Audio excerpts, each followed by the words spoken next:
বিশ্বে বর্তমানে জাহাজ নির্মাণ শিল্পের বাজার প্রায় 400 বিলিয়ন ডলারের। এ খাতে বাংলাদেশের অবদান 1%-এরও কম। 2007 সাল থেকে বাংলাদেশ জাহাজ রফতানি শুরু করলেও 2 দশকে খুব একটা এগোয়নি এই খাত। করোনার ধাক্কা ও ইউক্রেন রাশিয়া যুদ্ধে বিদেশি ক্রেতারা বেশ কিছু অর্ডার বাতিল করলে হোঁচট খায় এই খাত। তবে নানা প্রতিকূলতা জয় করে আবারও ঘুরে দাঁড়িয়েছে এই শিল্প। চলতি বছরেই টাগবোট, ফেরিশিপ সহ 5টি জাহাজ রফতানি করেছে ওয়েস্টার্ন মেরিন।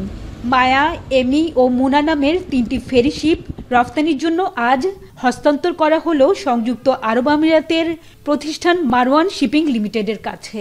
এরই মধ্যে বিভিন্ন দেশ থেকে 12টি জাহাজ রফতানির অর্ডার পেয়েছে ওয়েস্টার্ন মেরিন। বাংলাদেশের মানুষ এই ধরনের বড় জাহাজ তৈরি করতে সক্ষম হয়।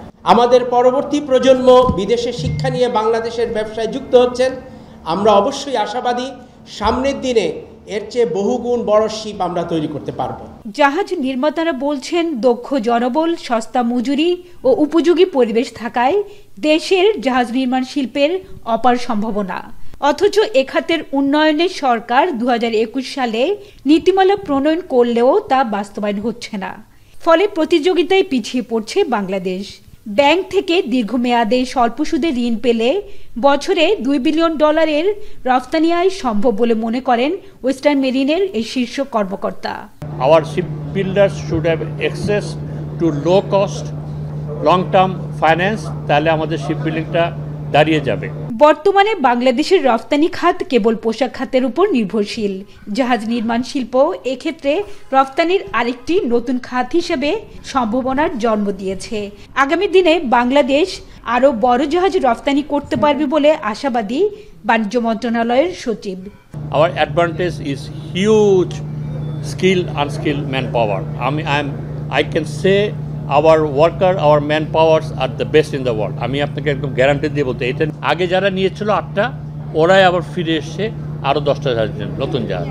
নির্দিষ্ট সময়ে গুণগত মানের জাহাজ রফতানির জন্য সন্তোষ প্রকাশ করেছে মারওয়ান শিপিং। আগামীতে আরো জাহাজ ক্রয়ের আশাবাদ ব্যক্ত করেন ইইউ রাষ্ট্রদূত। I would like to extend my gratitude to the all engineer, to the all officials, crews, and all dedicated people that have made this project a reality, and your hard work it's inspired to the teamwork for both of our nations. 2007 সাল থেকে জাহাজ রফতানি করছে Bangladesh. Western মেরিনই এককভাবে 36টি জাহাজ রফতানি করে এ পর্যন্ত $138 মিলিয়ন বৈদেশিক মুদ্রা আয় করেছে। হাজেরা শিউলি, এখন চট্টগ্রাম। 4 গুণ শক্তিশালী এনজাইম ও অধিক ফেনা সমৃদ্ধ অরিক সিলভার ওয়াশ মাত্র 70 টাকায়।